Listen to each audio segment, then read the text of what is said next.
Kita juga bicara iman, omong kosong. Tanya semua orang, apa sih iman itu? Semua bicara iman adalah percaya.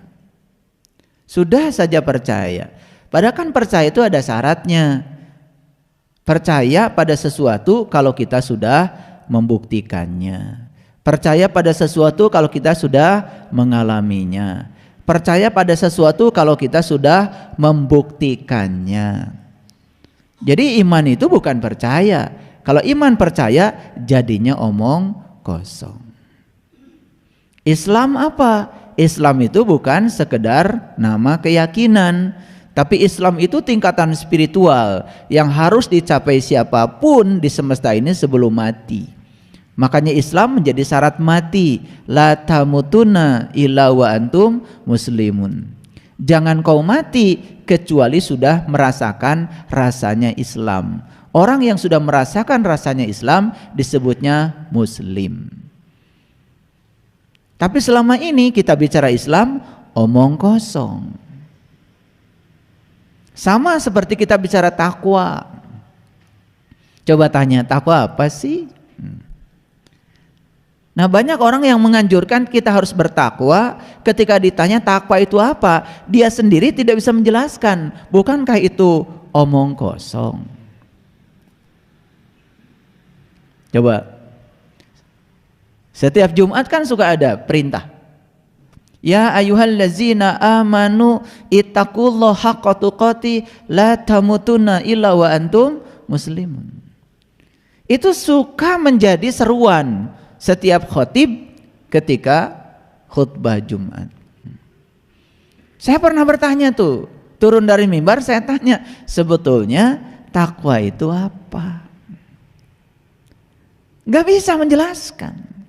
Tetapi sudah bicara, sudah menyampaikan pada orang lain sesuatu yang disampaikan pada orang lain yang dia sendiri tidak tahu barangnya apa. Omong kosong gak itu? Omong kosong. Padahal di Quran itu jelas sekali, takwa itu jelas sekali. Ya ayyuhallazina amanu kutiba alaikumussyam kama kutiba alal ladzina min qablikum la'alakum tattaqun. Jadi takwa itu sesuatu yang bisa dicapai oleh seseorang kalau dia sudah bisa siam. Siam itu saum. Saum bukan puasa. Definisi saum dalam bahasa Nabi Muhammad, lisoimi farhatani, farhatun inda iftarihi wa farhatun inda liqa'i rabbih. Ada dua kegembiraan ketika saum. Satu, berbuka. Dua, jumpa dengan Tuhan. Itu definisi saum. Saum itu ternyata berbuka dan jumpa dengan Tuhan. Itu saum.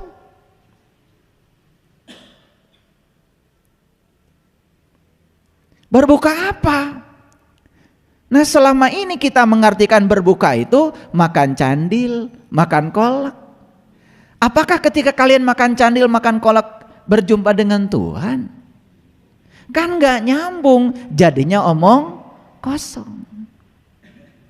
Tapi yang omong kosong ini pengikutnya lebih banyak. Dan kalau saya bicara saum dalam tataran hadis yang sebenarnya, banyak yang gak suka.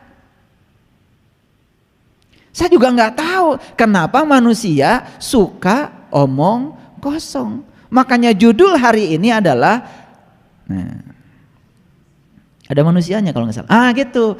Karena ini perintah ini dari intuisi saya. Hanya manusia yang mempunyai hak istimewa untuk omong kosong. Jadi hanya manusia. Hak itu sesuatu yang diberikan, mau diterima atau tidak, ya terserah kita yang menerimanya. Itu hak. Dan siapapun yang menerima hak, di balik hak ada kewajiban. Hidup itu hak loh. Hidup itu hak. Mau kamu ambil, mau tidak diambil, itu hak. Tapi ketika mengambil hidup sebagai hak, tugasmu selanjutnya adalah menunaikan kewajiban sebagai orang yang hidup. Menjadi warga negara itu hak. Tapi begitu Anda sudah mengatakan saya warga negara Indonesia, ikuti hukum yang berlaku di negara Indonesia. Jangan mengatakan saya warga Indonesia, mengambil hak itu, tapi Anda merecoki negara kita, bahkan membuat hukum-hukum baru yang tidak sesuai dengan yang disepakati oleh negara kita. Itu namanya melanggar hak, lalu tidak bisa menunaikan kewajiban. Jadi sebetulnya ya, manusia ini yang punya hak istimewa untuk omong kosong. Kenapa? Karena yang paling suka omong kosong hanya manusia. Nanti kita buktikan. Jadi yang suka omong kosong itu hanya manusia. Hanya manusia yang suka membicarakan tempat istimewa setelah kematian. Betul nggak? Apapun namanya lah. Nanti kalau kita mati bakal gini, bakal gini, bakal gitu. Paling seneng kan manusia. Dan kalau sudah dibicarakan tentang itu, tertarik. Bahkan rela mengorbankan jiwanya, keselamatan dirinya, ya, untuk sesuatu yang tidak pasti. Karena memang manusia suka omong kosong. Dan omong kosong ini adalah hak. Mau diambil atau tidak terserah kita. Mengapa? Karena di dalam jiwa itu ada dua. Wa nafsi wa masawwaha fa'alhamaha fujuraha wa taqwaha. Dalam jiwa itu diberi pilihan. Kenapa diberi pilihan? Kalau manusia diberi akal cerdas. Karena diberi akal cerdas, maka manusia disuruh memilih. Fa'alhamaha fujuraha wa taqwaha. Mau fujur, mau takwa, ya silahkan, terserah kamu. Di balik fujur ada risikonya, di balik takwa juga ada risikonya. Maka manusia dikasih pilihan, karena manusia dikasih alatnya yang bernama kecerdasan. Nah, yang lain selain manusia tidak dikasih pilihan. Hidupnya cuma begitu saja. Jadi pohon, ya tasbihnya, ya sudah, begitu saja. Dia tumbuh, ya, mengambil sinar matahari. Sinar matahari digabung dengan air, kemudian terjadi proses fotosintesa, dihasilkan karbon dioksida, dihasilkan air lagi, efek sampingnya adalah oksigen. Dan supaya oksigen dihasilkan, maka pohon mengambil karbon dioksida, racun yang dihasilkan oleh manusia. Jadi pohon gitu saja, ngambil racun dari manusia, digabungkan dengan air, gabung dengan sinar matahari, menghasilkan karbon dioksida, menghasilkan karbohidrat, efek sampingannya air plus oksigen. Makanya pohon itu istimewa, dia bisa mengubah racun yang dihasilkan manusia dirubah menjadi oksigen untuk kebutuhan hidup manusia. Makanya orang yang tidak cinta pohon itu karena tidak tahu betapa berjasanya pohon. Jadi kalau ada pohon mati di rumah, bukan salah pohon, salah yang punya pohon. Jadi kalau ada pohon mati itu bukan sekedar mati, tetapi ada masalah dengan penghuni rumahnya. Berarti penghuni rumahnya itu tidak sadar kalau di rumahnya ada anggota keluarga lain. Karena kalau kita berbicara anggota keluarga hanya sebatas anak, suami dan istri. Padahal pohon itu bisa hadir di rumah kan dibawa oleh kamu. Ikan kan dipelihara oleh dirimu. Betul apa tidak? Harusnya kan itu semua itu diurus. Makanya kalau pohon itu mati itu tanda nggak ada iman sebetulnya. Bukan sekedar tidak ada cinta kasih. Nggak ada iman itu, ya.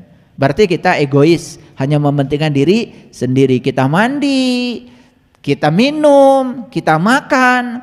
Padahal pohon makhluk hidup, dia juga perlu mandi, perlu minum, perlu makan.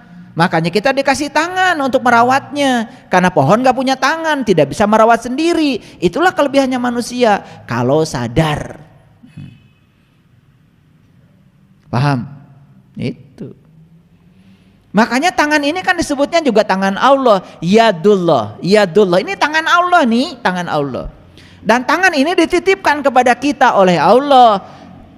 Nah, setelah dititipkan kepada kita ini tangan, tugasnya tangan ini adalah memberikan pelayanan pada seluruh makhluk yang butuh pelayanan. Maka disitulah arti hidup.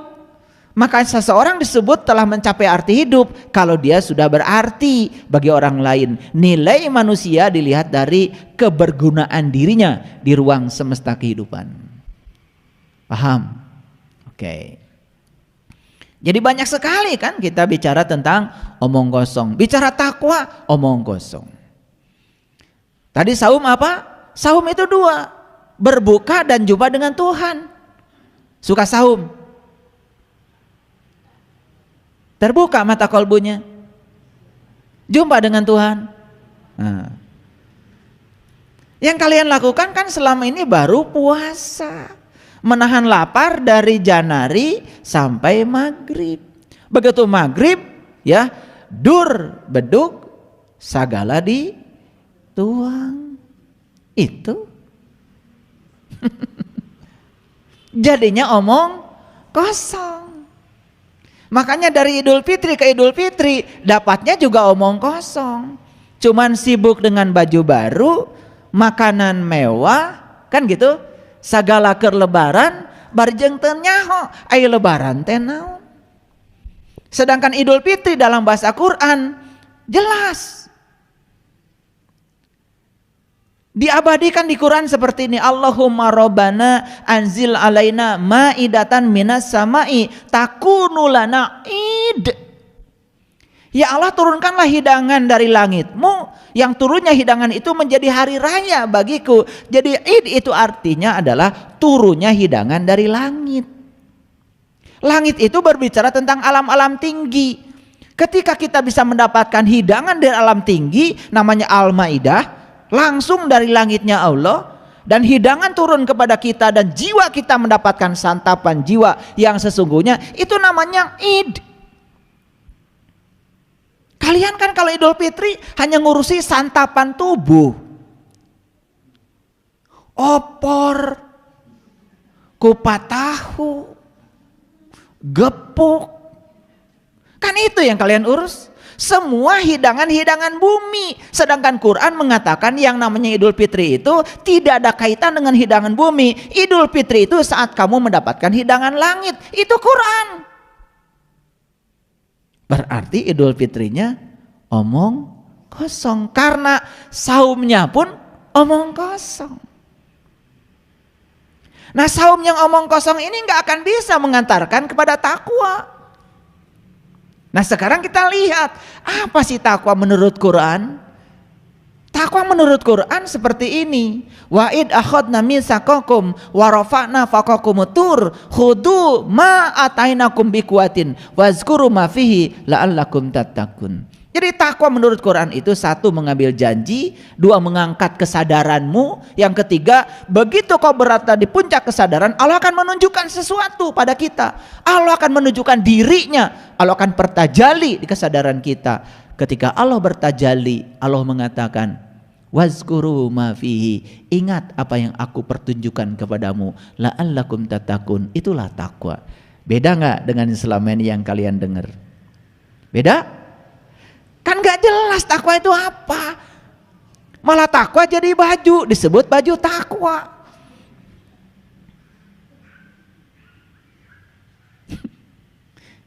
Betul apa enggak? Iya.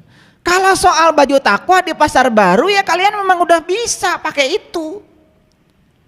Tapi takwa yang sebenarnya kan belum tahu. Hurufnya aja takwa ada 4. Ta, qaf, waw, alif. Ta itu tawadu. Tawadu itu bisa menerima apapun yang terjadi apa adanya. Qaf itu qanaah. Tawadu itu artinya rendah hati. Qaf itu qanaah. Qanaah itu bisa menerima apapun apa adanya. Wal. Ada dinding dalam diri kita yang disebut dengan rasa malu. Malu pada diri sendiri, malu sama sesama, malu sama Allah.